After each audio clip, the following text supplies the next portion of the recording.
that it is considered a human rights violation by the American courts. They're so inhumane that American courts have stopped ICE from trying to deport MS-13 gang members, like actual gang members who have done heinous crimes. Isn't that crazy?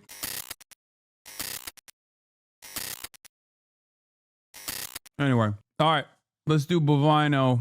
Let's do Bovino. An even dumber take. Oh, the 5. Let's see. Did the 5 video get rolled out yet? Because I want to watch that. Go Just back do to the chaos breaking in news. Minneapolis and to a Fox News alert. Multiple sources telling Fox News Bill Malhusian Border Patrol Commander Greg Bovino and some, not all, Border Patrol agents are leaving Minneapolis as soon as tomorrow. More on that as we get it. But in the meantime, a big talking point on the left has been that all of this has never been about immigration. With states like California and Texas, illegal immigration population far above that of Minnesota.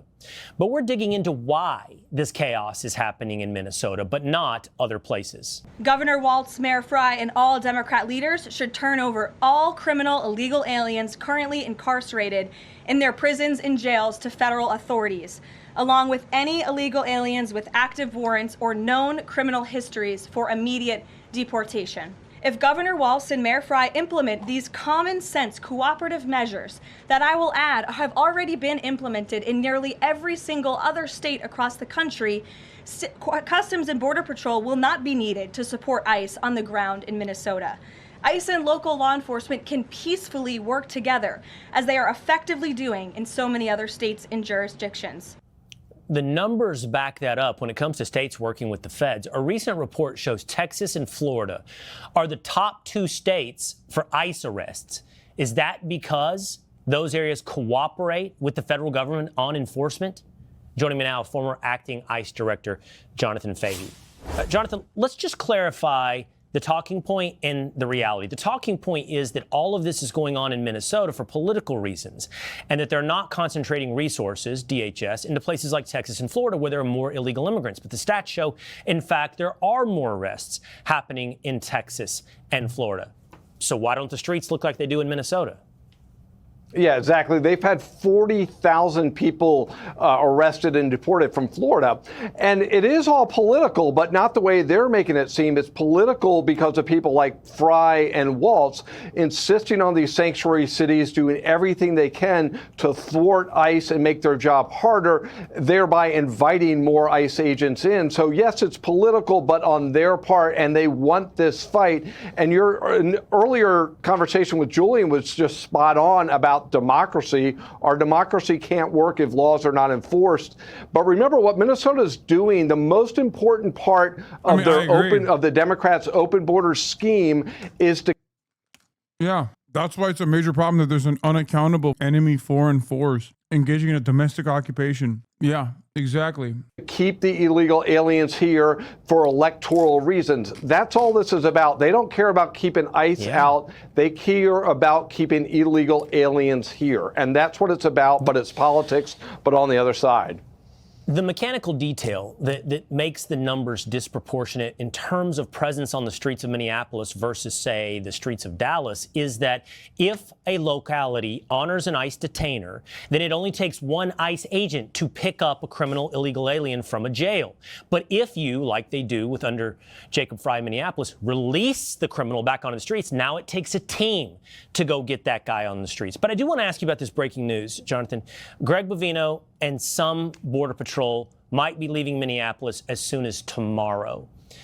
It's hard to interpret that. I would have to think the mob, the chaos, the agitators, the insurgents will take that as a victory. The only people that don't immediately go to jail, citizen or non-citizen, are people who are non-violent offenders, okay? There is no world where someone who is like a serial gets released to the streets. The problem these guys have is that non-violent offenders that are like, I don't know, getting hit with like a trespass or something, if they're undocumented, of course, wait out for their court dates. They don't get thrown in prison because that would be insane. That's the only type of people. That is the only type of like undocumented migrant that doesn't instantly go to jail. Yeah, that would be a concern that they take it as a victory. But one way of looking at it, they've been very effective. I think they've removed 3,000 people during the surge. So they've really got most of what they initially went in there for. And maybe during that call between President Trump and Governor Walz, there were some assurances of some cooperation between ICE and the local officials. And maybe that's part of the deal. Hey, because you're right, all you need is one guy to get him out of a jail. And Todd Lyons was talking about the other day on Fox that you need 10 to 15 agents now, because now you need agents to protect agents, and it's still far more unsafe. So, aw, boo-hoo. Aw. Yeah. No. You can't just like kidnap neighbors like that. That's crazy. Hopefully they're getting cooperation, but they have been very effective putting all this aside in terms of arresting illegal aliens and criminally illegal aliens in Minnesota. Yeah, but you go into the streets to arrest these guys with a team of 10 or 15, and then you also have to protect your own flank from the rioters in the streets. You have to protect yourself from, I don't know, the trash cans, the armed rioters, and so forth, the brick throwers, the car rammers. It's just a spiraling situation based upon the idea that you won't enforce democratic laws. We'll see if that changes. We'll see if Walz and Fry actually violate their own sanctuary city policies now to hand over the final remaining violent criminals, illegal aliens, to the federal government. John?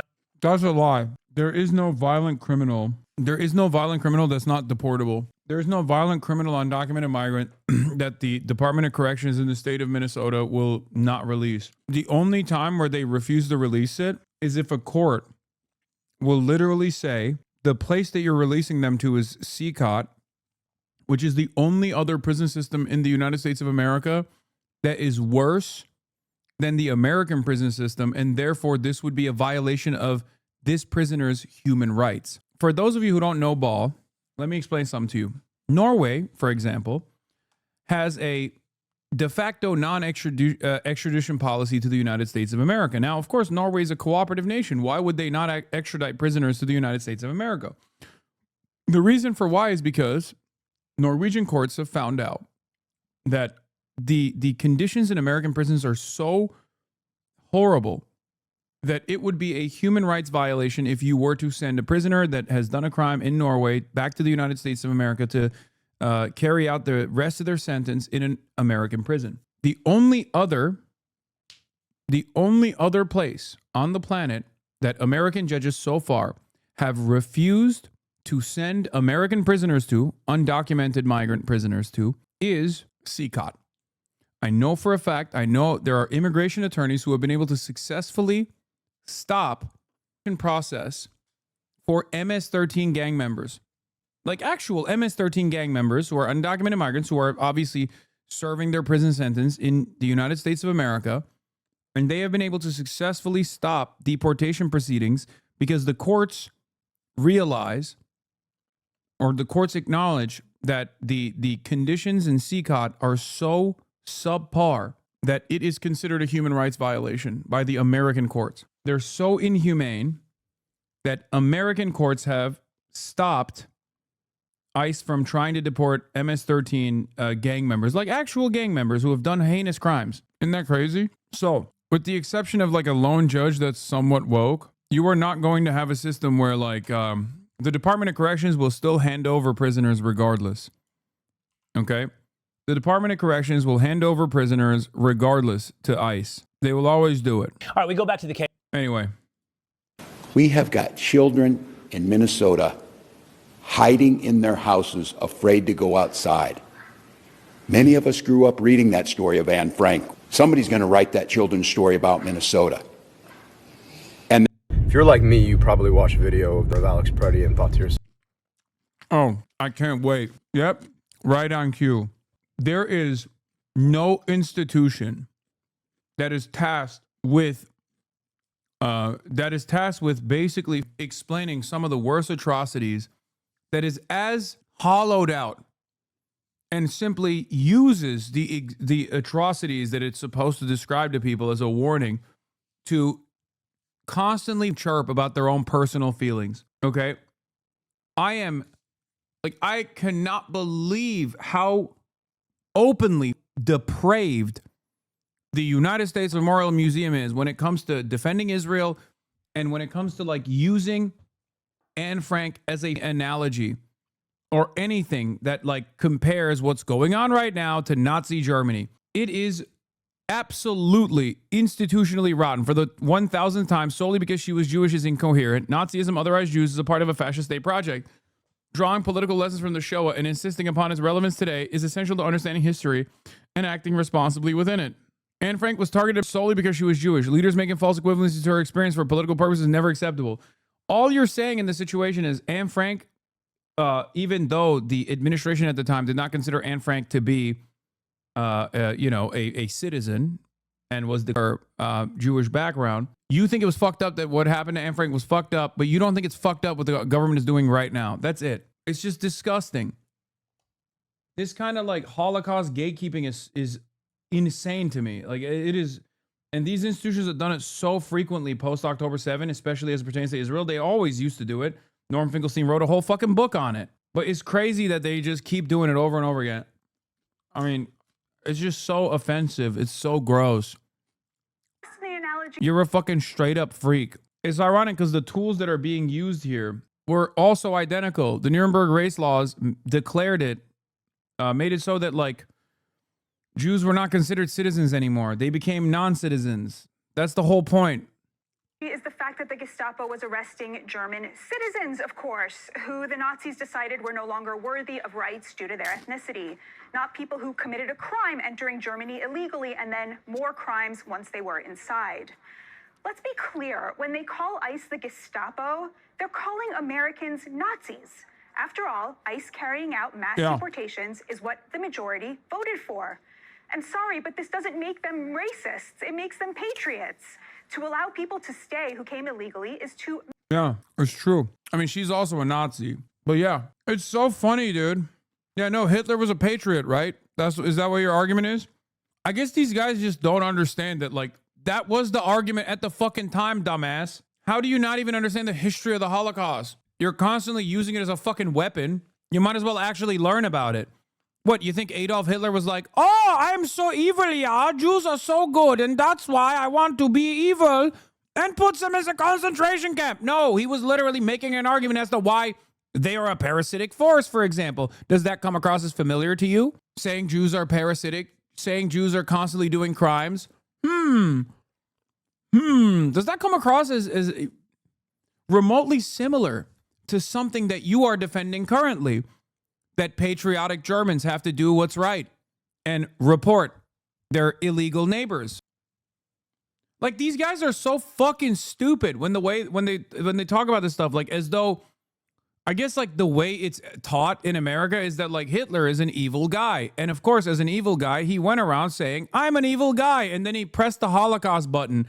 And in the process of pressing it, he was like, I'm doing this because I'm evil. No, he didn't say any of those things. He tried to justify it just like Donald Trump is justifying it. Are you fucking stupid? And yes, plenty of good, kind-hearted Germans also participated in this process. They turned a blind eye to the atrocities. They participated in it. They became a part of the party. It's important to understand how we got here. That's the whole reason for why we learn about the fucking Holocaust, so that we know not to repeat the mistakes. That's what never again is about, right? Never again doesn't mean never again just for Jews. Okay? Never again doesn't mean, oh, it'll never happen again. It only happened one time. It's just not going to happen ever again, because if you make any comparisons to it happening again, then technically you're being anti-Semitic. Like, it's so fucking stupid. Yeah, I mean, also, it's ironic because, like, Americans were the proto-Nazis. Adolf Hitler fucking bit our flow, copied our style, word for word, bar for bar, brother. So, there's that element of it, too. Massively incentivize such a flagrant abuse of our laws. And contrary to the mythology on the left, you can't just ask people politely to leave the greatest country on earth and think that they will, especially the hardened criminals among them.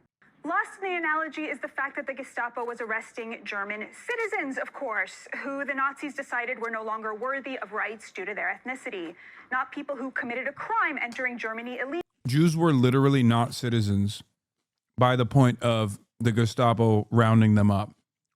You're a fucking idiot. Jews were deported and sent to concentration camps in the exact same process that we are currently using. How do you have a Star of David around your fucking neck and the most basic facts about the Holocaust evade you?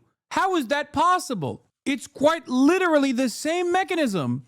No, Jews were non-citizens according to the German government. I don't understand how these motherfuckers don't know anything. How is that possible? Yeah, perhaps the comparison offends you because you are a fucking Nazi. Nazis at first were allowing Jewish people to self-deport and forcefully deported them. Why do people think it started and escalated in one day?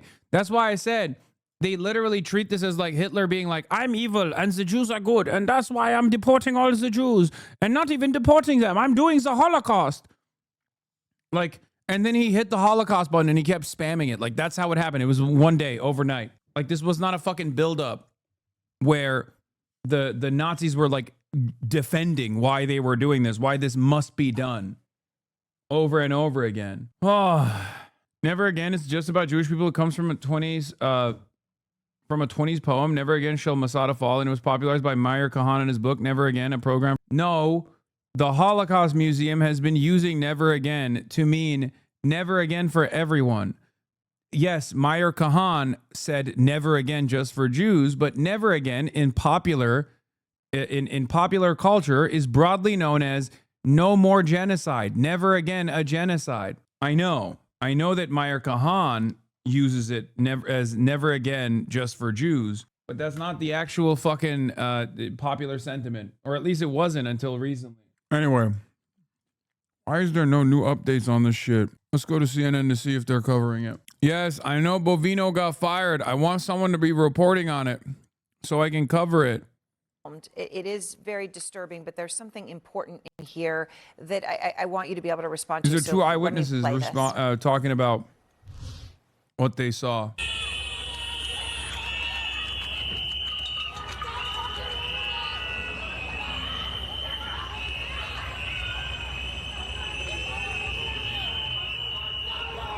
Bovine Bovino didn't get fired. He got demoted. Sorry.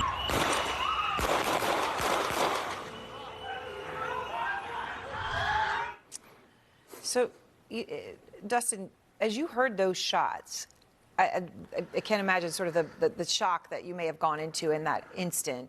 What do you remember about that moment? Yeah, it's hard to say. I mean, at that moment, I had started to pull my car out because shortly before that, it seemed that things were potentially de-escalating. I saw the gun come out, and I honestly, as that happened, I couldn't believe that what I was seeing. I was trying to come up with explanations in my head of other things that could have just happened because I can't believe that, I'm just trying to go get a coffee and see what I saw. Jesse, I know you've lived in that area for over 10 years. You were on your way to work, so then you see Alex Preddy and agents outside the donut shop. So you see them start to interact, or maybe it escalate into a confrontation. I'm showing some of the video that you filmed at the scene. And you did have a very clear view of some of their interaction, right? Prior to the shooting, as they're talking to each other, getting closer. What stood out to you? I mean, the thing that stood out to me was that he was calm. There was no way that he was the one escalating this. He was doing exactly what I have done, what so many of us that live in Minneapolis have done. We were recording the ICE agents because they need cameras on them to keep them accountable for their actions, because God knows what happens if they aren't being filmed. Yeah. So you're them coming at him. Yeah, so they were coming at him and his being so calm. I mean, that is just an incredible part of this, right? When you think about how it ended the way it ended and just how shocking that is for anyone watching. But I can only imagine what it was like for you, and you're there at your neighborhood, to see something like this.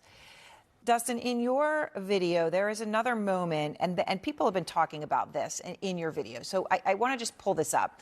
This is the agent, we've highlighted it here, clapping after the shooting. All right, so people are saying, oh, he's clapping, celebrating, or he's clapping, or nobody knows how to interpret this moment, but you were actually there. So the video is hard to interpret, but you have context around it. How do you interpret that clapping? You know, I can't say exactly what they intended there. As I was sitting there kind of in shock, in that moment, I remember seeing that and thinking it was kind of a, hey, let's wrap it up and get out of here, kind of like clap. But, you know, I didn't know, and they were moving away, and I was watching what was happening. My impulse was to, you know, move toward it and see what was happening. Right, right. And as you say, it absolutely could have been let's wrap it up, which also is incongruous in the context of what happened, but also, I mean, absolutely, you know, could be the case. So you were there. So Jesse, there was another moment in your video that we have slowed down. And in this case, we've highlighted Alex Priddy because the DHS secretary says, Kristi Noem says that Priddy was brandishing a weapon. She used the word brandishing. So that's why I'm highlighting this moment, because in his hand here, we see a cell phone, right? And he almost is backing up, making sure, as anyone can imagine if you're trying to film, right? Making sure that the filming stays in place as someone's getting in close to you, right? You're backing up to make sure that it keeps recording. Okay, all we see there in his hand is a cell phone. So when she says that he was brandishing a weapon, do you have any idea from what you saw what she's talking about? I think she's lying. I think it's a blatant lie from Kristi Noem, the DHS, and this administration. He didn't have a weapon. I never saw a weapon once when I was on the scene. He wasn't coming at anybody. He was filming. It was a cell phone in his hand. It was clearly a cell phone in his hand. There's no one that would look at that and think it is anything else. You're a reporter, okay? And Bring Me the News is where you work. Obviously, though, as you say, you were going to get a cup of coffee. You were not working when you happened to come on the scene, right? This is where you live, right? So you're living your life. But as a reporter, something like this happens. So, of course, you whip out your phone and you start to roll. In fact, you actually get out of your car. You identify yourself to the agents as a reporter. I want to play part of that moment because you did record it. Oh, I'm media. Come on. She said she's a medic. I need you to back up. I'm media. Why do I have to get up? Back up. Back up. Why do I have to back up? Back up. Sir, back up. We're going to do a scene right now. And now you're saying I'm media, and he's saying back up, back up. We see him obviously walking towards you and pushing you back. What was that moment like? It was pretty intense. You know, even when I was allowed to leave the scene, I didn't know if Mr. Priddy was alive. You know, yeah, it was intense to see someone there, to see officers around them and have someone, you know, shortly before that I asked if they'd called 911. They kind of nodded and didn't ask for any assistance there. They didn't care that I was saying there's a medic here. Yeah, and then in that moment after having seen that, to have someone, you know, with their weapon drawn march toward me and start pushing me is, yeah, it's intense because you don't expect this to happen. And so then you don't know. I mean, I feel like you can't expect anything. There's, you just don't know what's going to happen because I didn't think that's going to happen. So I am not going to do anything, but you don't know. You don't know. It's incredibly unsettling. And I appreciate both of you very much, Jesse, Dustin, for coming on and talking about this. Thank you. Thank you. Pleasure. And out front next. I cannot support the National Republicans' stated retribution on the citizens of our state. That's a top Republican candidate in the race for Minnesota governor. He's ending his bid tonight after the death of Alex Priddy. Says he can no longer identify as a Republican. Plus, I'll talk to a doctor who mentored Priddy. Anderson Cooper 368 tonight at 8 on CNN. Another morning walk. With our mom's osteoporosis, I thought our days would be different. No way. We still get... Atlantic says Bovino is demoted, but the DHS is saying that's not the case. Yeah, I think David Klein is right, by the way. I was saying, like, how does Batya not know that Jews were not considered citizens and, like, the deportation mechanism is identical to the one that we're using here on U.S. soil? That's exactly what the Nazis used. But I guess, like, she probably does know. Because, like, I mean, look, Jewish HasanAbi heads can correct me on this, but, like, this is kind of something that you learn fairly early on, right? Isn't this something that you guys learn? It's pretty important. You'd actually be surprised. We do learn it, but not in great detail. But, like, I mean, Nuremberg race laws is a pretty big part of this puzzle, right?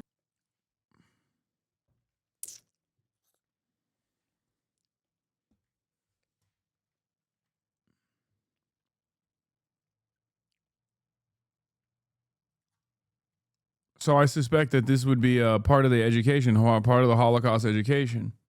Endocrine neoplasia syndrome type 2.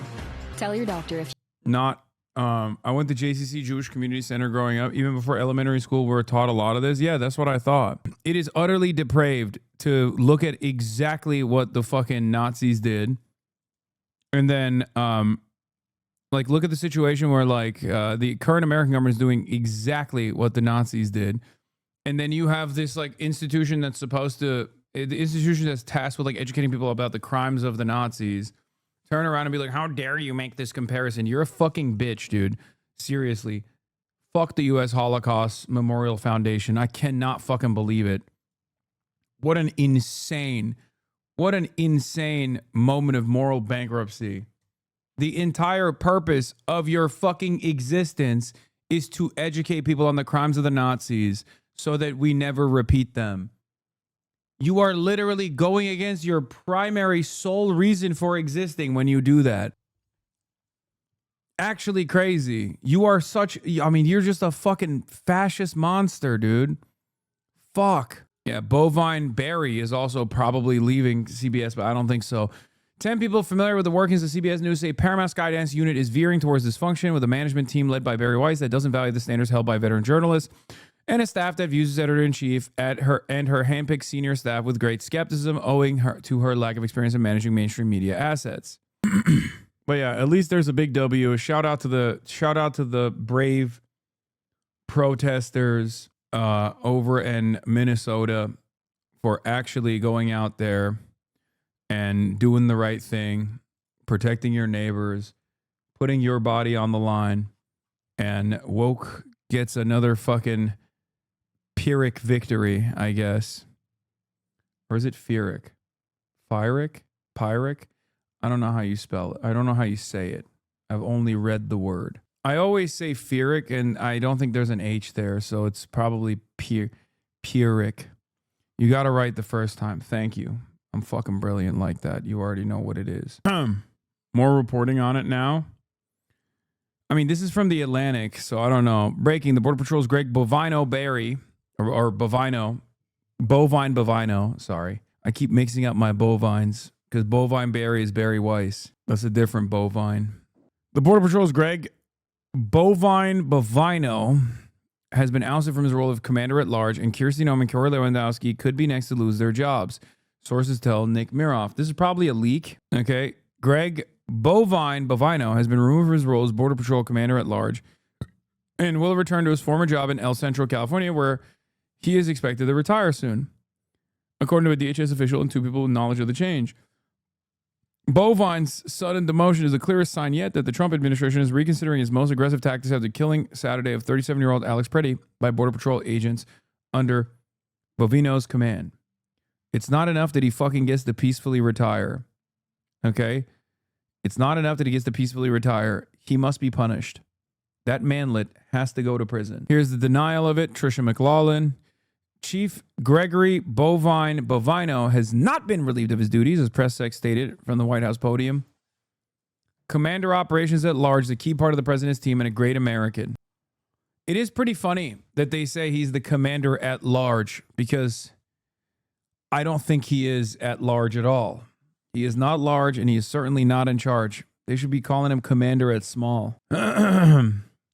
I think these guys deserve even worse than, I am at liberty to say out loud. But I can think it. It's not illegal to think it yet, until Neuralink and Palantir do a collabo and figure out a way to, Neuralink our fucking brains. Thought crimes are still not illegal. And I'm thinking it. Oh, I'm thinking it. If we get a socialist government after Trump, do you think there will be a massive Nuremberg-style trials where people are tried en masse? That's never been done in the U.S. before. I'm curious what it would look like. It has been done in the U.S. before. It's called the McCarthyist trials, and it wasn't done to criminals, but it was done to people who were kind individuals, nice individuals, people who were progressive-minded individuals, socialists and communists alike. I would like to do a McCarthyist trial, but for reactionary sentiment, yes. Nuremberger trials for the Burger Reich. Katie Miller, co-founder of Anthropic. My deep loyalty is to the principles of classical liberal democracy. If this is what they say publicly, this is how their AI model is programmed. Woke and deeply leftist ideology is what they want you to rely upon. Wait, what? Classical liberalism is woke? What are we doing? They had slaves, man. The fuck do you mean classical liberalism is woke? If you think classical liberalism is woke, then what are you, a fucking monarchist? Like, I don't understand. Classical liberalism is like, I'm a liberal. I don't like the monarch, but I like slaves, specifically child labor, you know? And obviously there's a wide range of opinion on stuff like that. But nowadays, whenever people talk about classical liberalism, that's what it is. Unless you are literally a monarchist, I guess. Read a fucking book, lady. Having to know about, much less have major areas of American life vandalized by these absolutely illiterate dopes with nothing going on in between their ears is so demoralizing and degrading. It makes me think it's a part of a conscious strategy. I do think that sometimes too.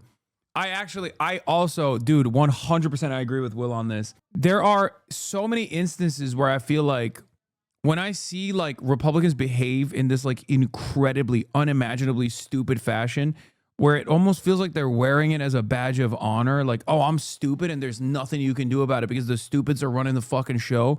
It kind of feels like they're like, I'm sure they're actually genuinely stupid, but sometimes it feels like they're doing it on purpose to just like piss off people who are at least like somewhat educated. Because it makes me lose my mind. Like, especially this new meta of vice signaling and like putting yourself in like in a increasingly humiliating capacity. Where you're like, I live in my own piss and shit, but also you had to smell my piss and shit. Therefore, you're owned. It's like, but you're shitting yourself. You shit yourself and pissed yourself, and now no one wants to be around you. Like, how am I getting owned? It's like, well, you still smelled it. I destroyed you. That's what it feels like on purpose as a flex to be like, how does it make you feel that you went to fucking woke college and you read your gay libtard books? And you developed a worldview off of that reading that you did. And now people who objectively refuse to read, people who are functionally illiterate, are running the fucking show, and they get to dominate every facet of your existence. And we will keep cutting R&D funding. We will keep redistributing the already limited resources that the working class never actually gets to see to some of the dumbest, fattest neo-Nazis you've ever seen. We're going to give them guns and we're going to tell them, you know, raise hell, baby. You can do whatever you want. Go kill those woke libtards. That is actually what it fucking feels like. Ex-Groper Chatter here. This is 100% a real sentiment on the right. It's insane. Like, so they know they're stupid and they're wearing it as a badge of honor. Is that what it is? Like, I don't understand that. Also, at least like one of their most notable fucking figures is actually competent. Nick Fuentes is at least a skilled orator and also simultaneously an intelligent person, even though he's a fucking freak ass. I wouldn't say he's like, he's not unintelligent. Perhaps that's the reason why he can't get notoriety and fucking hates that Candace Owens has been cleaning his audience. You know?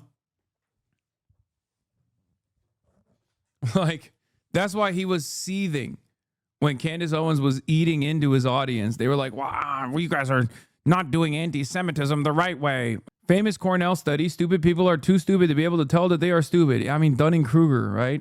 Nick Fuentes is a moron. Dean Withers literally got him to call himself an asexual in their conversation about homophobia. I don't think Nick Fuentes is a moron. I think he's evil. I think he's a gross little creature. But I don't think he's a moron. I think it serves us no purpose to undermine our ideological opponents, our enemies. I think you should always be honest. It's like the same thing with Destiny. Destiny is actually dumber than Nick Fuentes, but he's a much more skilled debater than most people. Like, Destiny has read less books than Nick Fuentes, 100%, for sure. And still, Nick Fuentes is obviously more evil than Destiny is. But regardless, Destiny is a skilled orator. You can say that. It's fine. It's appropriate to say. You need to understand. You need to understand your enemy's skills and the areas where they're actually the areas where they have demonstrated profound skill and areas where they're weak, and exhaust their weaknesses over and over again. Can't debate his son. Yeah, I mean, that's where Nick Fuentes being a skilled orator also comes into play. And Destiny being a deadbeat dad also comes into play too, probably. That's why he lost his son to Nick Fuentes. Bro, as I said before, acting dumb as a rock is OP. It's 100% a thing they do to spite you and wear you down. Erdogan supporters do that all the time, especially because they think the only way they lose is by getting convinced. They want you to think they are unconvincible. Annoying voice equals skilled debater. Be for fucking real. No, dude. I don't think you guys understand. Debate club is very different than debates on the internet or on television, okay? When you're doing an actual moderated debate, there are points that you would get, there are infractions for engaging in logical fallacies, okay? Logical fallacies are actually the greatest weapon you can wield when you do normal debates on TV or on the internet. As a matter of fact, Ben Shapiro is known as a skilled debater because he deploys every fucking logical fallacy he possibly can. His most famous one is gish galloping. There's also another very powerful tool when you're a good debater. It's called lying, okay? You can deflect, misdirect, lie, talk about irrelevant things, attack the fucking, the vessel rather than the argument. All of these sorts of things that you normally could not do in a regular debate format, you absolutely can do when you're debating on the internet. The rules are very different, okay? The rules are very different. As a matter of fact, there are no rules. And that's precisely the reason why when I say someone is a skilled orator, I'm talking about people who engage in Mott and Bailey, gish galloping, straw manning, ad hominem attacks, like every single thing that you normally would consider to be illegal to do in a real debate club style setting is actually a very powerful tool at your disposal when you're debating people in the wild. That's it.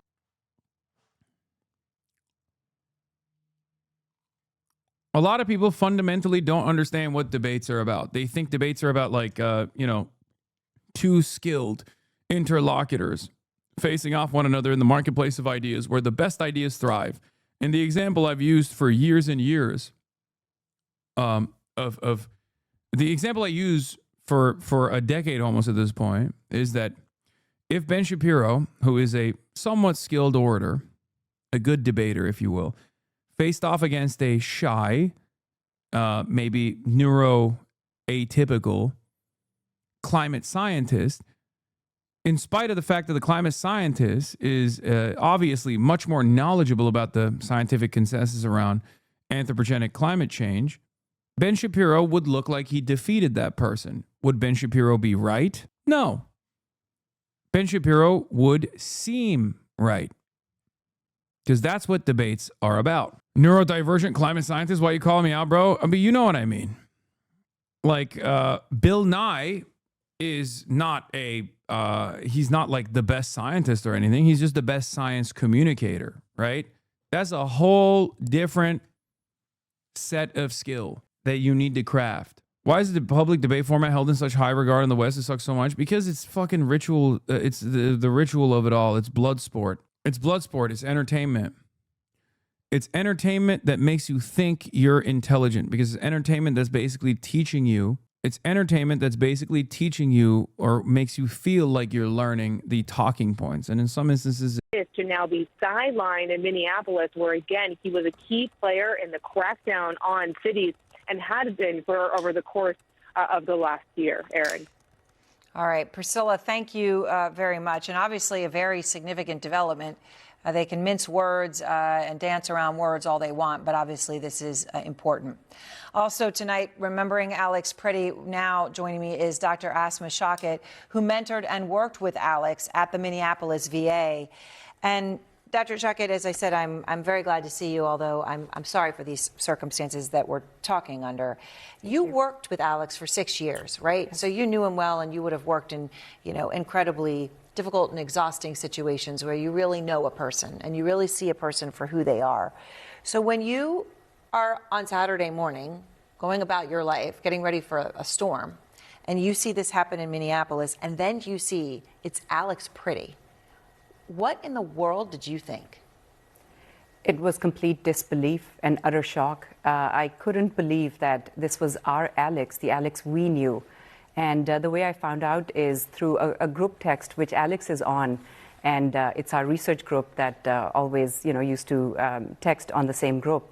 And we just were all completely in shock and very, very devastated. I can only imagine if he's in that group and you see his number on there and maybe hoping, he'll respond. Absolutely. He'll respond. And of course, we understand his phone, it appears Priscilla had been reporting, is in federal custody. We don't know we know he's filming, we don't even know what's on it. We know now your text messages are there. You said he had talked to you a lot about what he considered his civic duty.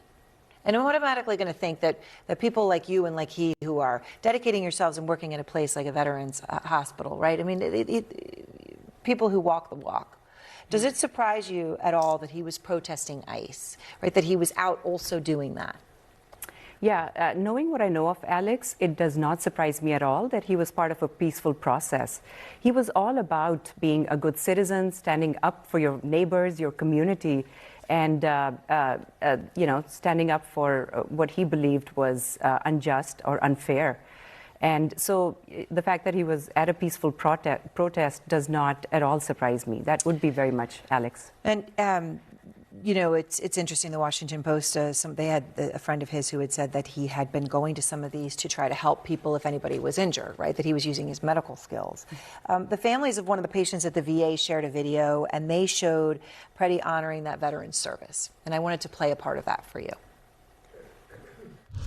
Today we remember that freedom is not free. You have to work at it, nurture it, protect it, and even sacrifice for it. May we never forget and always remember our brothers and sisters who have served so that we may enjoy the gift of freedom. So in this moment, we remember and give thanks for their dedication and selfless service to our nation in the cause of our freedom. In this solemn hour, we render them our honor and our gratitude. I find that so valuable because we're actually seeing him in his environment and seeing him talk, right? When all we've seen is him film and die thousands of times on our screen, to be crass but blunt about it. What was he like with patients? He was exactly like you saw in the video. He was very calm and always, he was on the quieter side, but always very articulate. And he had a lot of empathy and compassion that shone through. So, when he first started working as a research assistant, and there was a lot of explaining the study, recruiting patients, you could tell he really connected with the patients, particularly veterans that he thought were a vulnerable group, and he truly believed he was helping them. And not everybody can do that as easily as Alex. No, and what you're saying fits, though, also with people who didn't know him at all, right? We're just filming. They were just talking about how calm he seemed in that moment, which fits with what you're saying as someone who knew him so well. I'm sorry for your loss, your shocking and sudden loss. Thank you so much. And next, Trump touting a secret new U.S. weapon that he calls the discombobulator. Does it actually exist? Plus, China's Xi Jinping purging his most senior general. It is a stunning development, reportedly accusing a man who is also his longtime... The stories that matter. Anderson Cooper 360.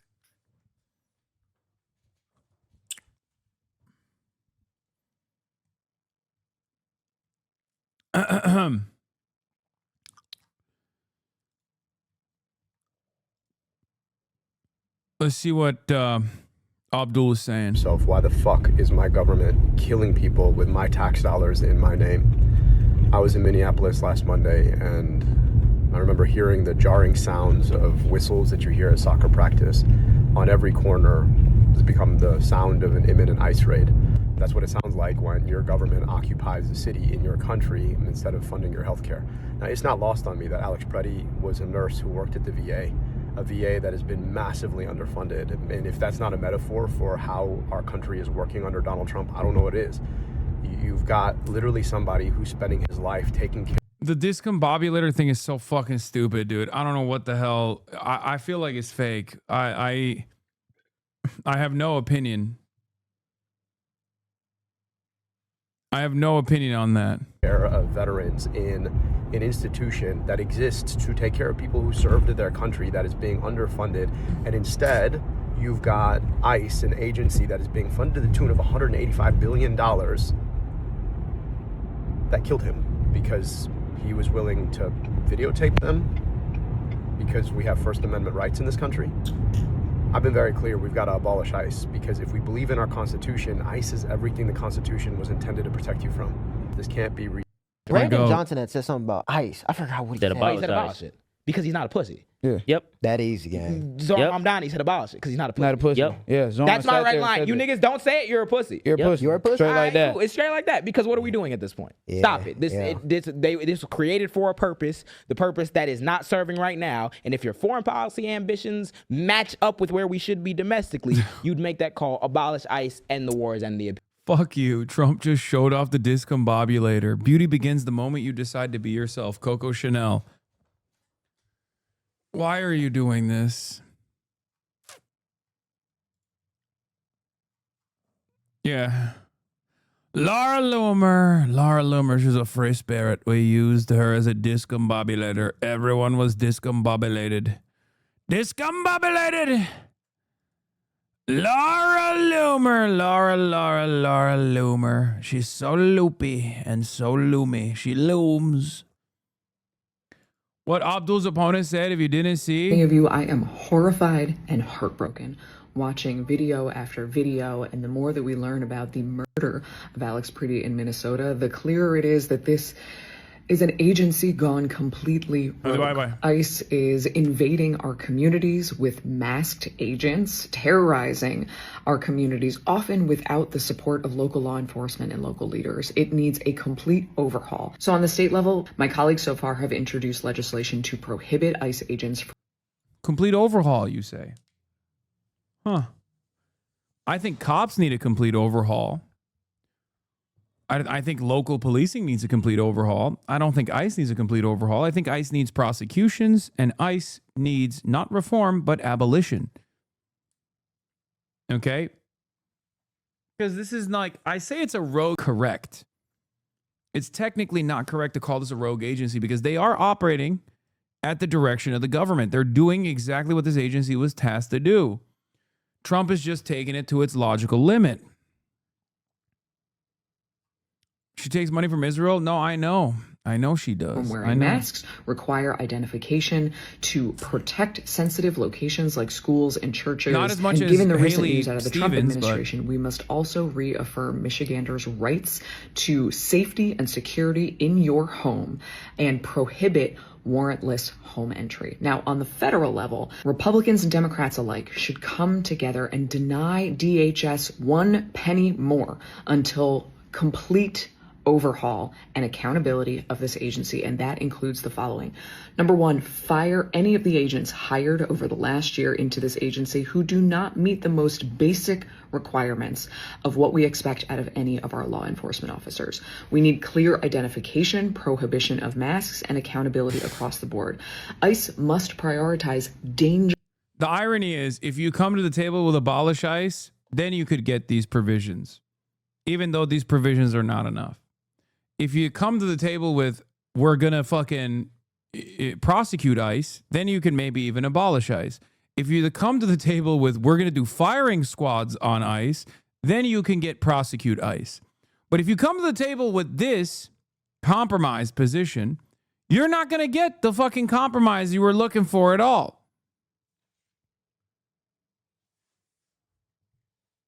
Abdul's comms director, yeah, she cooked. She said, that's a lot of words. 2 I didn't hear. Abolish ICE. Conservatives, ICE should kill people. Democrats, ICE should wear body cameras when killing people. That's basically what this is, okay?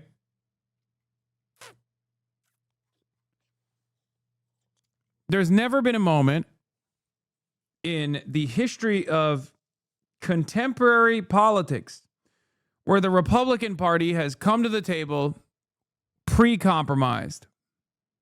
They never do that. That has never happened, okay? Republicans will literally be like, we should punish women for getting an abortion. And then they make abortion illegal. Like, they rarely ever compromise in general. They always keep throwing more bills at the problem over and over again. The idea that Democrats are supposed to come to the bargaining process conceding in advance is so fucking insane. I can't stand this mentality. And it's once again another reminder, as Jeet here also says, won by ordinary people putting their lives on the line in the streets of Minneapolis while almost all their elected leaders kept quiet. or made only muted criticism. Okay?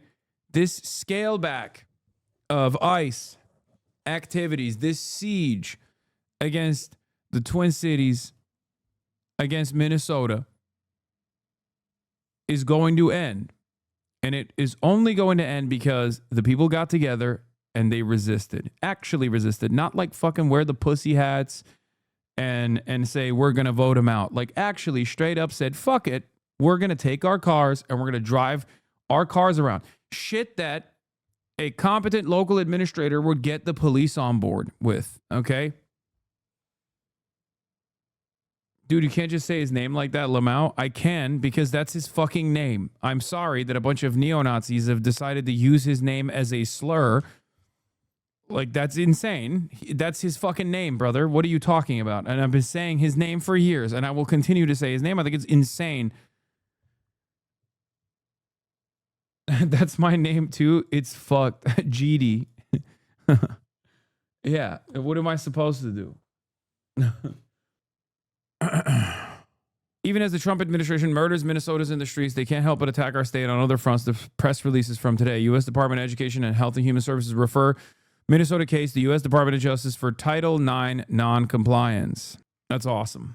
It's because Minnesota has protected trans students, for the record. That's why they're doing it.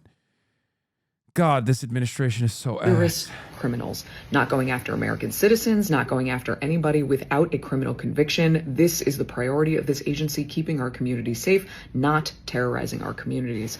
They need to stop warrantless searches. We need thorough vetting and training of all officers to ensure that the highest standards that we expect of any of our law enforcement officers are consistent in ICE. They must have strict use of force policies with real ramifications and consequences if those policies are violated, and they must stop detaining American citizens. Anything less in this moment is a failure to meet this moment. And yeah, we need to give them more money so they can train, just like with the cops. That worked out real well. Oh my God, they're talking about the discombobulator. Jesus Christ, what the fuck is happening? Anyway, R.I.P. Bozo. Pack watch the fucking bovine bovino. I'll be here. I'm going to continue operating in your town. I'm sorry, the taxpayer's town, not your town. And that's what's going to happen. I regret to hear that. I will say it once more. To happen. You are going not welcome here. Check yourself. Come on, man. Huh. Check yourself. Yeah, well, guess what? R.I.P. Bozo. To fucking bovine the bozo.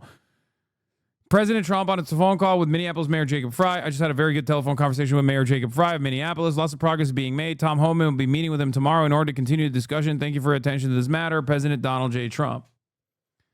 Is Homan any better? Fuck no. Of course he's not any better. They're using bovine as the fall guy here to dramatically scale back the operations, because the operations were not for any real purpose.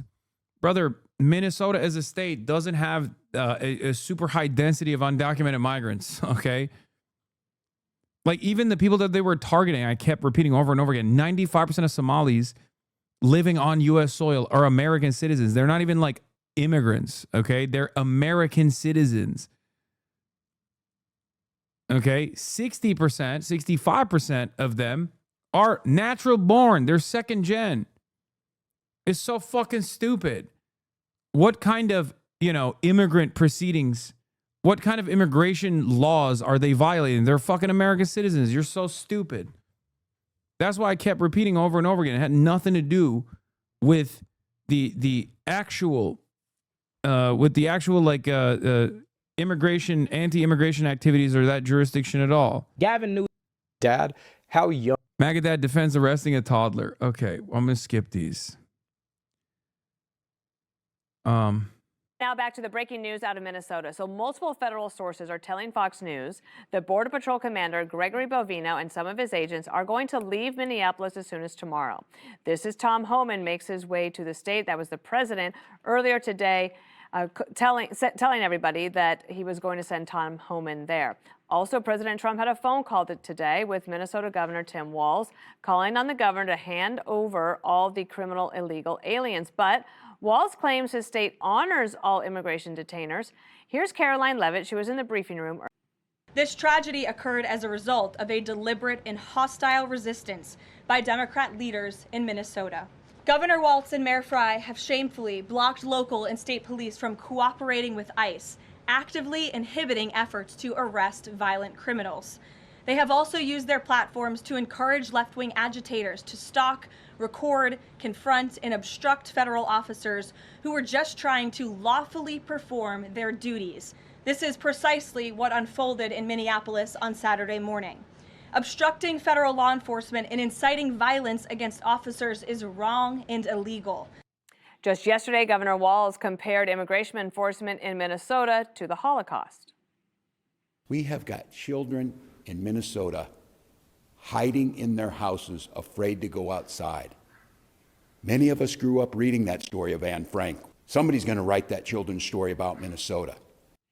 Okay, so a little hyperbole there. Tomorrow is actually Holocaust Remembrance Day, so who knows what he'll come up with by. Oh my God. Oh my God. No, I can't stand it. I can't fucking stand this shit. No, you can't be Fox News and be woke on this, okay? You can't be Fox News and behave like you're fake woke on this. You are literally bringing about, you're actively defending the neo-Nazi administration doing Nazi shit. You can't turn around and be like, oh, wow, how disrespectful to the Jews. Like, come on, dude. It just fucking pisses me off. Bin Laden should have aimed at Fox News headquarters. Why would he? They're like this, bro. Two peas in a fucking pod. Bin Laden wishes he could destroy America half as good as Fox News does on a bad day. Are you fucking kidding me? Remember, that's a consistent statement that I've maintained. It's like, if I hated America, if I was the biggest anti-American hater terrorist that these guys fucking claim I am, I'd just be a Republican.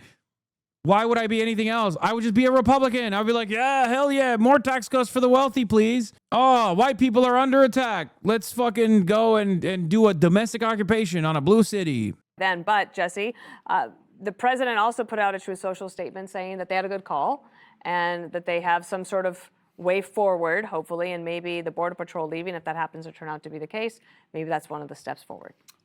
I'm very glad Walz called the White House. And they're both using the same word, which is cooperation. And that's all we've ever asked for. Hopefully we can just dial things back. We can get some cooperation. Why? And people. Why? Things were going so well, I thought. Why, Jesse? Why is there need for cooperation now, Jesse? Things were going great. People aren't needing to get hurt. He's not telling the truth, though, about the state. State corrections only cooperates after an illegal has been convicted and served their sentence. The city jails and the county jails do not cooperate, and they release dangerous illegal criminals into the streets, and that's why ICE is having to conduct these dangerous manhunts. But both sides need to change tactics. The governor of Minnesota is in open rebellion. He has called ICE agents Nazis. He's told the people to get in their face and to kick them out of the state. And now it's like a low-level insurgency. There's very sophisticated communication tactics. There's like food drops. There's supply chains. It's crazy. They have stormed into churches. They have broken into hotels. They've looted cars. They've lit fires. They've kicked. They've bit off fingers of federal immigration police. So it's out of control. And now they're aiding and abetting dangerous foreign nationals who are fugitives from justice. And what ICE needs to do in order to change tactics is stick and move. You're sitting ducks for 6 weeks and you have no backup from feds. And Wait a minute. What? I'm so confused. Wait, what? I thought it was going well. I thought it was fine to just like dominate a fucking blue city and kill a bunch of civilians in the process, kidnap random people, American citizens, migrants alike, on the basis of whether or not the most Hispanic ICE agent in any given moment has decided you are actually white enough or not. You know, because that's what the calculation is. Okay. You got a dude, a Hispanic dude, wearing the fucking CBP banner, ICE banner, going up to random people and being like, you have an accent. Bitch, so do you. The fuck do you mean I have an accent? So do you, motherfucker. Arrest you. Arrest you. Arrest yourself. Fuck you mean? Unfree you. It's so stupid. Ay, ay, ay. I thought that was fine. What's going on? Stick and move. Interesting. You have no backup from the locals. And you've announced to the entire country that you are in Minneapolis. You don't need to do that. You need to be more stealthy. Yeah, no one's going to know. Hey, dude, you're such a fucking moron. And I do think Jesse Waters is like unironically stupid, so he doesn't know better. The whole point of this was to do a show of force. It's called force projection. It wasn't to actually do immigrant apprehension, asshole. That had nothing to do with it. That's why they went to Minneapolis, you fucking dingus. The whole point is not to be stealthy. It was literally, first of all, the notion of doing stealthy deportations is so crazy. It's like how are you going to do that? You're just going to have like 1,000 guys show up. 1,000 of the fattest guys show up all of a sudden in your backyard, driving around in Jeep Wagoneers, okay, with fucking lights on them and shit, and then start kidnapping people. They would get shot, okay? They would unironically probably get shot. They'd be like, what the fuck? We got a bunch of random unmarked cars and a bunch of dudes in like military gear not giving us their identification at all, their mask, and they're fucking going around. They're going around and kidnapping our neighbors. You would get domed in that situation. That's an easier way to get domed, in my opinion. Okay? But that's not the purpose anyway. Not only is it not feasible, but it's also not the purpose. The reason why the DHS was like, yeah, go get him, Tiger. 3,000 of the fattest Hitlerian Nazis are now going to be in your town. The reason why they posted that shit was because the purpose of this is not to actually fucking deport anybody, really. The purpose of this is to bully, humiliate, and hurt Minneapolis. That was the point. So it kind of ruins the purpose of this operation if you're doing it stealthily, which you can't even do anyway. Like a boxer does not stand in the middle of the ring with terrorize. his hands down and just gets hit and just gets hit. All right, even Tyson had head movement, okay? He had defense. He can hit hard, but you move away. That's what they need to start doing. The guy who brings a loaded firearm concealed into a dangerous fugitive operation is crazy. You do not bring a loaded gun and start violently and physically resisting and obstructing a manhunt, okay? Anybody who knows, you have a concealed permit, and some guy that is confronting you as federal enforcement, you say, here are my hands, I have a loaded weapon on me. And you wait for further instruction. You do not actively, physically resist. Now, you watch the video, and it's very, very chaotic. It may have looked like they might have disarmed this guy during the scuffle. You have whistles blowing, you can't hear anything. You hear gun, gun, gun, gun, gun. You know, the guy, anytime guy says gun, gun, gun, and the subject pulls his arm back, you don't know if he's reaching. So obviously they're going to be doing a big investigation. They're going to find out what happened. We're going to look at the body cam. But it is not a clear-cut situation, and it's very divisive. It's partisan the way they're... It's not. The only reason why this is partisan is because Republicans are fucking stupid, okay? I'm in a YouTube stream from the No Kings guys, and it has 70K live viewers. Hell yeah. I don't know what that is, but more power to him, brother. I think that whole Nick Shirley content cycle catastrophically backfired. I mean, everything that this fucking admin is doing is backfired. Oh, wait, let's get back to Bovine and massacre law enforcement. This individual went and impeded their law enforcement operations, attacked those officers, had a weapon on him, and dozens of rounds of ammunition, wishing to inflict harm on these officers, brandishing like that, and impeding their work that they were doing. Deputy Chief of Staff Stephen Miller went further, calling Mr. Preddy a would-be assassin. Now, keeping him honest, it sounds terrifying. An armed man, a would-be assassin, brandishing a weapon, coming at officers, wanting to massacre them, bent on doing maximum damage. He's then shot in self-defense and immediately given medical attention. Now, none of that is true. We know that. Here's what the video from several different angles actually shows. We first see Alex Preddy observing the action, apparently recording it, and from time to time directing traffic through the scene. He was not brandishing the handgun that he was lawfully carrying in the holster in the small of his back, and he did not approach officers. Those agents approached Preddy. He had a cell phone in his right hand and nothing in his left. Federal authorities now have the phone and whatever video that he might have carried. However, they have not said what he managed to film, nor have they revealed what was on the body cameras that some of the border officers were wearing. And again, Preddy did not approach the officers. The video shows him moving to assist a woman who officers had shoved and knocked down. Officers pepper sprayed the both of them. They took him to the pavement too. One agent found his weapon on his waist. As we mentioned, it was in a holster. And again, to be clear, he was a lawful gun owner with a carry permit. Additionally, and this is crucial, as you see in the slowed down video, a federal officer took it from him before the shooting and before knocking him to the ground and piling on him and pummeling him in the head with a metal canister. None of the Border Patrol agents seemed aware he even had a gun.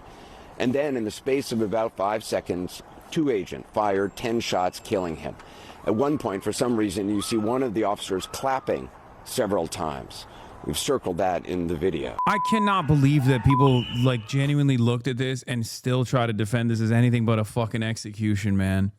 Like even the fact that they're mag dumping as he's dead on the ground, like 10 shots. And the guy is like backing up and still mag dumping into his lifeless body on the ground. Counting bullet wounds or expressing confusion about who had Preddy's gun. And yeah, they didn't even render him aid, but instead rolled his body over. All in all, virtually nothing that the administration said in the immediate hours after this killing matched up with what the video showed. And when it was revealed that Alex Preddy was carrying his weapon lawfully, administration officials were highly critical of anyone carrying a weapon in the first place. You cannot bring a firearm loaded with multiple magazines to any sort of protest that you wanted. He brought a semi-automatic weapon to a riot. I don't know of any peaceful protester that shows up with a gun and ammunition rather than a sign. Now, keeping them honest, that is not what we are accustomed to hearing from any of those three. In the case of the FBI director, Kash Patel, he even went so far as to raise money for Kyle Rittenhouse, who brought a rifle to a protest in Wisconsin and then shot and killed two people and was later acquitted in their deaths. Here's what he said Sunday and back then in 2021. You cannot bring a firearm loaded with multiple magazines to any sort of protest that you want. It's that simple. You don't have that right to break the law and incite violence. We're raising money. If you have a case, we will review it for free, and we will cut the check to the lawyer to file your defamation case and get your day in court. And if Kyle Rittenhouse's team is listening, or your audience is tweeting, this is what Fight with Cash is for. We will help Kyle Rittenhouse's defamation cases. We will pay for them by raising money so he can clear his name like I'm clearing mine. Well, it's certainly a change of tune from him, now the FBI director, not to mention a president who once was all smiles alongside Kyle Rittenhouse, whom he called a, quote, nice young man. This time, the president went online saying, quote, I never thought I'd see the fucking day when we're watching CNN do this U-cuts, bro. Magazines and ready to go. What's that I guess about, woke is totally back. Again, this is from a president who until this weekend hardly stopped talking about it's complete and utter woke victory. I'm going to save your Second Amendment. The Second Oh my Amendment God, it is total woke victory. siege. What the fuck? Believe me. To ensure CNN is woke again, Americans have the means to protect themselves in this age of terror. I will be always defending the Second Amendment. We are going to be so strong with our Second Amendment. We're not letting our Second Amendment go.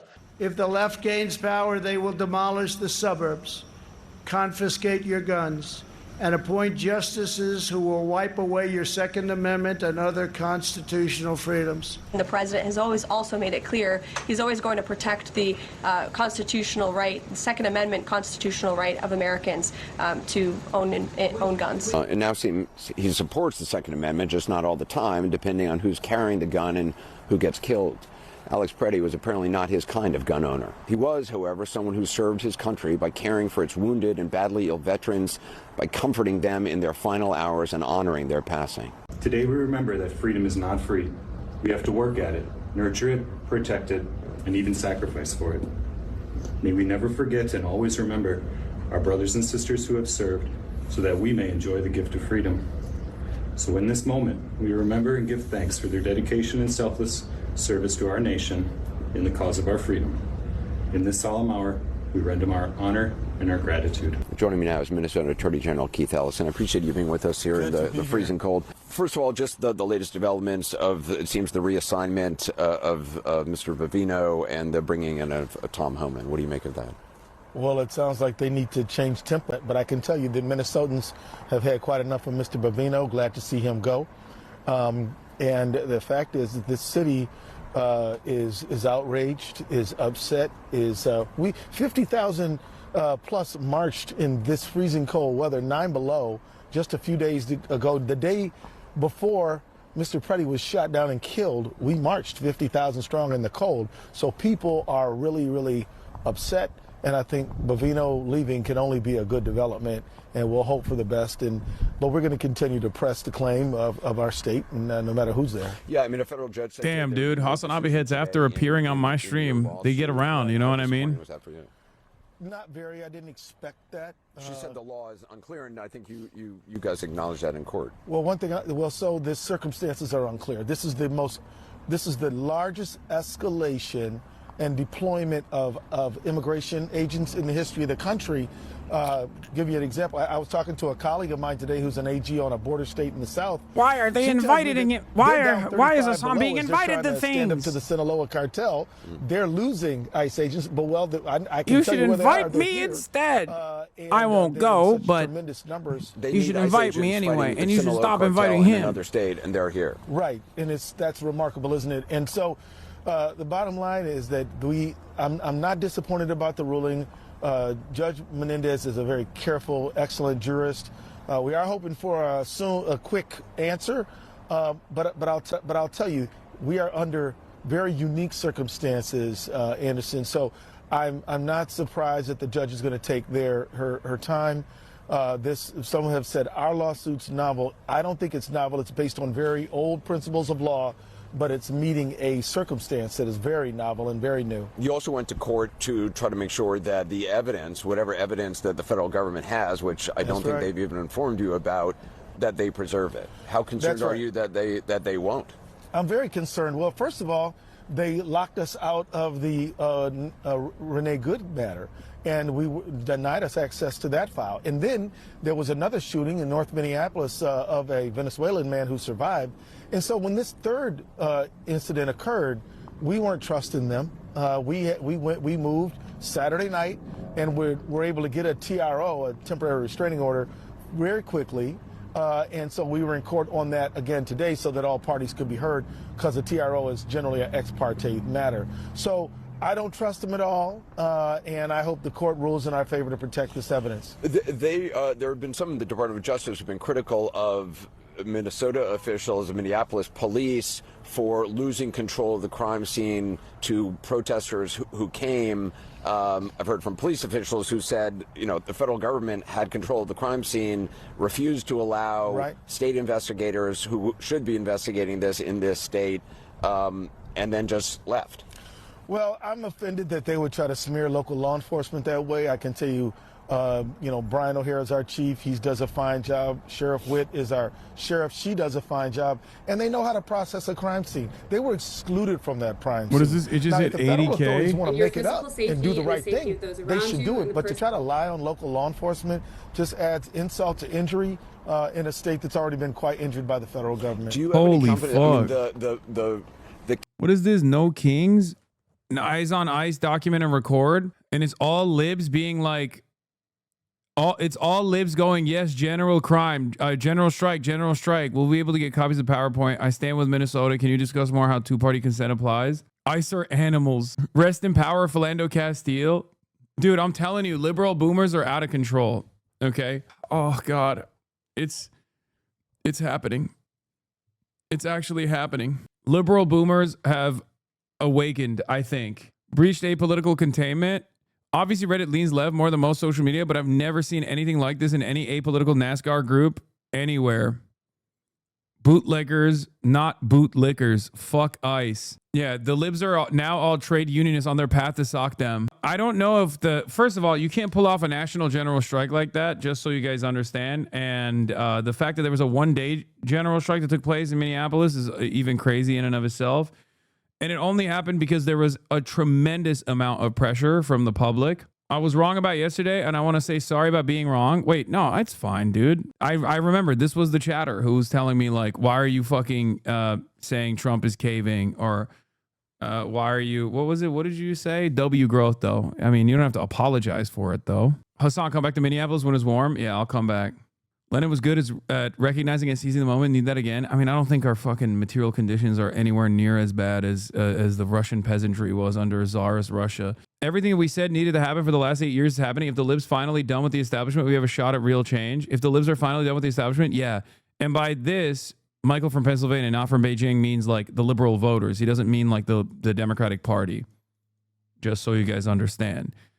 If the base of support is demanding more radical candidates, then we're cooking, okay? These midterms are going to be very important for the future of this country, I think, these upcoming midterms. And there aren't that many radical candidates in general, but I don't think you necessarily need that many radical candidates. You need like 5 more Zorons, and the amount of press and the amount of coverage they get will make these establishment Democratic Party losers fucking... it will force their hand into doing more radical shit. Because I was talking to Omar about this in the Minneapolis State Senate. Okay, Omar Fateh used that single person majority that the Democrats had like the greatest weapon of all time. Okay, every single thing that the Democratic Farmer Labor Party fought for in the state of Minnesota, specifically all the bills that Omar fought for, he fought for because he was the single person majority. He was the one guy that would just go, I'll shut down the state. You'll get nothing done. And he forced a lot of the more moderate libs to turn around and concede. So what you don't need, like, you know how they have the rotating villain? The rotating villains on the moderate side of the Democratic Party that are just like right-wing weapons that are oftentimes wielded against more progressive, more radical, more broad sweeping change that is a necessity. You can have a rotating villain structure for a bunch of left flank candidates. Okay? For the Democratic Party, they have rotating villains. You can have rotating heroes, especially if they, by way of abject popularity, cause some of the other Democrats in the margins to reconsider the way that they're presenting themselves. Now that's real. That's a real positive outlook. That's maybe a little bit too optimistic for the America's near future, but that's how I see it. That's kind of cope. I mean, yeah, well, you guys said, well, this chatter apologized to me just now because he said I was coping when I fucking initially talked about how Trump is pulling out because of all the pressure that he got, all the pressure that he received, and all the negative press that he got. Get on the Plattner train, ignore the hate from certain leftists for him. Everything that I've seen from Graham Plattner since his Nazi controversy has been fantastic, regardless of his background. It's out of my hands no matter what. It's not in my hands. It's out of my hands. If people want to vote for him, then they're gonna vote for him. I'm a Pill Mill, Janet Pill's Mafia member. I'm joking. I'm not. No thanks on Cori Bush. I agree Wesley is scum, but Bush is not the answer. That's fucking crazy. Cori Bush is a goddamn hero. Okay, you will not disparage Cori Bush in this house. How fucking dare you? Explain yourself right now. What? Did you eat the fucking AIPAC bait and you think like, oh my God, she's terrible. She was always absent. She was too busy doing activism and not busy enough doing constituent services. Is that what you're going to fucking say? How dare you? Cori Bush is literally the method, okay? Not only is she a fucking saint, she is far too good for Congress. She is far too good for the cesspit that is the American Congress. She's a goddamn hero. Okay. Yeah. Wesley, worst of the worst. It's not even a question. But there's a reason why AIPAC dumped 30 million into those races. Okay. Are you serious? Are you trolling or serious? Wait, what? I think your role in coverage, obviously, among the people fighting had to play a role in this good shit, bro. Proof is still worse. Jill Stein lover. Who? Are you trolling or who? I don't know who she is. Cori Bush. What? Okay. I'm being serious. Yes. I really like Cori Bush. She's been on the stream. Tallarico or Crockett? Come on, dude. What kind of fucking question is that? Obviously. I mean, I'm not a fan of either of them, but it's not even a fucking question. Yes, Tallarico. What? Like, I'm not super invested in Tallarico. I think he's, he says the right words, but I don't necessarily have full confidence in him. But I will say this. Jasmine Crockett is ass. Like, straight up. Oh my God. Thule Society, Thule Society, Thule Society. Take an hour off. Stop spamming Thule Society. I don't give a shit. Jasmine Crockett is who I'm voting for. She's never stopped fighting. Jasmine Crockett is who I'm voting for in the primary. Nah. Okay. Have fun with that, chatter.